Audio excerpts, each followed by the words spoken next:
Hey, what's good, everyone? Welcome to Rink, Diaries, local Iceman here. Now, a few weeks back, I made reference to how hard it is to get people off the ice at times when you try to bring the machine out, which got me thinking about driving the machine on the ice when there's people on it, which you really shouldn't do, but there are occasions that you're going to have to drive the machine on the ice when there's people on it. And during this video here, I'm going to discuss those occasions, or I should say exceptions, to the rule of not having people on the ice when you're driving the machine, because there are times you have to, as well as it does seem, and go ahead and comment below because I'm kind of interested to see how it is at other rinks. Now, there's other, how am I to say this adequately? So there's times when you open the Zamboni doors, the rink gates. Now I should back up. Now here, when I get the machine on the ice, and you roll up the roll-up door, you open the Zamboni gates, the machine's running at that point. You think that most people will get the clue that it's probably time to get off the ice. The roll-up door is open, the machine's running, the Zamboni gates are open. It's probably a good indication that it's probably the Zamboni's coming out, the ice resurfacer, whatever it is. It's probably a good time to start making your way off the ice. But that's not always so. And I can sit there and stand there and wait, and this depends, and what I'm alluding to is getting people off the ice, and sometimes I kind of have to bring the machine on the ice to get people off the ice. Now, what happens is again, I want to get anyone mad. There's times where I open the doors, and again, you think that people would know if the doors are open, machine's running, that's time to get off the ice, but I could sit there and stand there and be patient and kind of like, what's going to happen here? And because you want to be nice, you want to be patient, and you don't want to yell at anyone, but you sit there for 5-10 minutes, and the coaches will keep coaching, and the skaters keep skating. Now, I kind of differentiate between like a public skater and like a hockey player, a figure skater who's been at the rink a long time. Because a public skater may not know the routine, they may not know when the Zamboni door opens, it's time to get off the ice. So, I give a little holler, hey everyone, it's time to clear the ice. And as I back the machine out, I honk the horn to get people to know that the machine's coming on the ice. And I also do that for the figure skating and hockey. The issues really are with some of the teams that you open the doors, and this is also for drop-in, hockey and figure skating, especially with, I hate to say it, with the hockey, because you deal with pucks, a lot of people, and you got the net, the far end, and no one really seems to want to stop playing. And it really starts with, other than drop-in, when you got teams, it really starts with the coaches telling the kids, hey, it's time to pack it up. But they're the worst offenders. The coaches keep coaching, they want an extra minute, but it really takes time away from the next rental. Honestly, it takes time away from our ice setup time if you don't get off on time. You get 15 minutes to do the ice here, which is a huge bonus because I know some rinks is only 10 minutes. If you take 3 or 4 minutes to get off the ice, it takes us 9 minutes to get the ice done. Even 8 minutes in best case scenario. You only have 3 minutes for the ice to set up instead of having like 6, 7, 8 minutes for the ice to set up. So maybe that's why the ice seems wet, because the next user group is not getting off in time. So any kind of little digression there. But anyway, at times you kind of have to back the machine onto the ice just to get people off the ice, because if you sat there and wait, they keep going and they keep going. And honestly, one of my I don't know how you want to say it, one of my pet peeves, so to say, I guess, is as soon as I open up, we have a little bar that we bring up for the Zamboni gates, and 2 pins you pull up.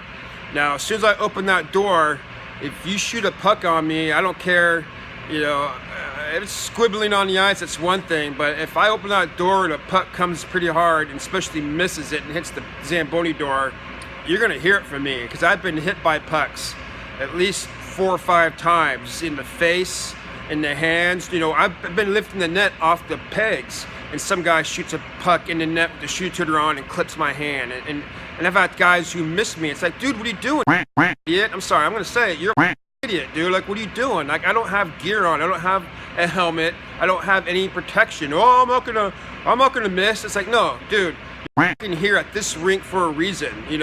If you can make 100% of your shots, you know what?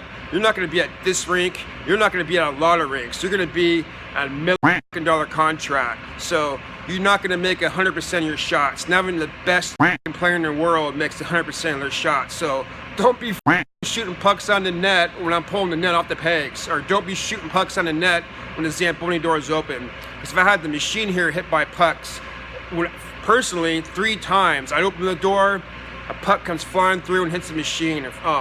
You gotta hold me back, I tell you, man. That's one way to get the Zamboni guy fired up, is to fire a puck through an open door and hit his machine. That, then, and then try to protect the guy, like, he wasn't trying to hit it, no, that's not what you want to hear. That's not what I want to hear. What I want to hear is, I'm sorry. I don't want to hear excuses like, I didn't mean to do it. It's like, that's, you better get your off the ice.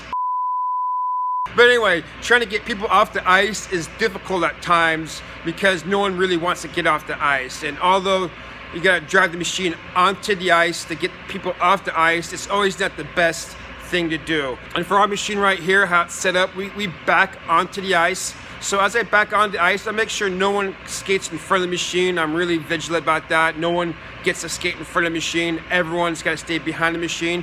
When I'm dealing with public skaters, I open the doors, I give a little yell, kind of honk the horn. And for those people who can't really hear or not paying attention, backing the machine out kind of gives them the visual clue that, okay, turn around, get off the ice.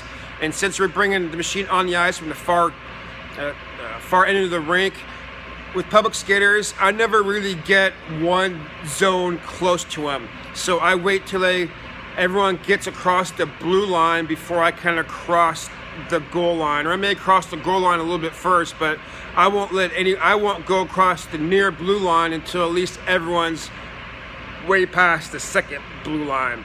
I don't come flying onto the rink. I kind of read the crowd now. If I feel that some kids are on the ice and they're kind of screaming, because you don't know, some kind of kids are playing on, you're gonna see a buddy, but some kids are really panicking, so you gotta just be aware of that. When you bring the machine on the ice, if there's people on it, not very close, wait till they are a little bit further away, drive on it slowly, and don't feel like you're gonna rush them. A disclaimer, you really shouldn't be driving the machine on the ice when there's people on it, but again, there's times where you have to kind of get the machine on the ice to get things going, because if you didn't, you sit there and you'd wait and wait and wait, like I said. So just be a little bit careful when you bring the machine on the ice.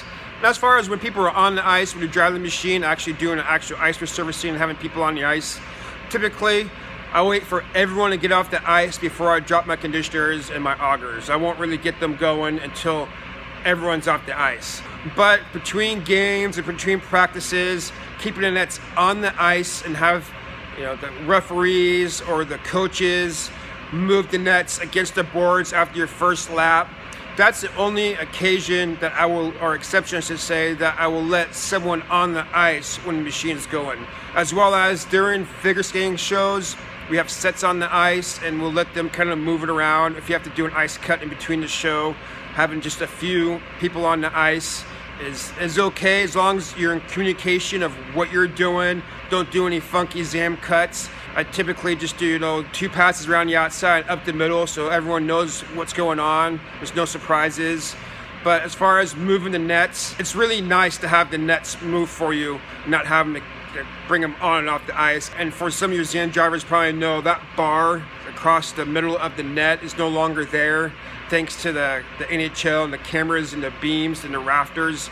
So having them moved for us in between games, it's just a huge bonus. So, but be careful and be cautious when there's people on the ice and when you're backing onto the ice, because I saw a video one time, if I could find it, I'll put it here right now. Someone's backing onto the ice and just creamed a cameraman or a microphone guy. I forgot who it was. Someone's doing an on-ice interview and just ran right into him. So you just gotta be really careful when there's people on the ice, when your machine's on the ice. Depending on how much experience they have. If they don't really have any experience being on the ice, with the machine on the ice, I don't want them on the ice. And also with little kids and their dads, or they want to hang around with the older kids. It's like, no, all I need is one person, if not two people, to move the nets. And I don't let them play past either. That's another thing. I don't let them any pucks on the ice. Sometimes they want to grab a puck and do little twirls and stuff, but they've lost control of the puck and it's gone flying in the way of the Zamboni. So no pucks on the ice. Just move the nets for me. Thank you. I definitely appreciate it. So how I get everyone off the ice, once I have the roll-up door open and the Zamboni gates open, the machine's running, I say, hey, can I get everyone to please clear the ice? At that point, I kind of walk back to the Zamboni, hop on it, look back, kind of make sure like everyone's kind of getting an idea that it's time to get off the ice, and put the machine in reverse, start slowly backing up, give a little honk of the horn before you get on the ice. And most people get the clue that it's time to get off the ice. It's just with the players and the figure skaters, the figure skate coach wants one more last routine. They start the routine with 1 minute left in the session. It's a 3-minute routine. It's kind of like, what do you want me to do? Like I definitely want to, but there's sometimes I can't. And I always, if they're right in the middle of the routine, I'll let it roll. I mean, I'm not tripping out over 1 or 2 minutes. That's certainly acceptable. It's when it starts dragging into 3, 4, and 5 minutes. And there's times where it's taking like 6, 7 minutes to get everyone off the ice. And that really hampers our ability to do the ice, give a quality sheet of ice for the next rental. All right, I think that's all I have for you guys today. Again, thanks for watching, and I hope you learned something. And like the local Iceman says, stay cool.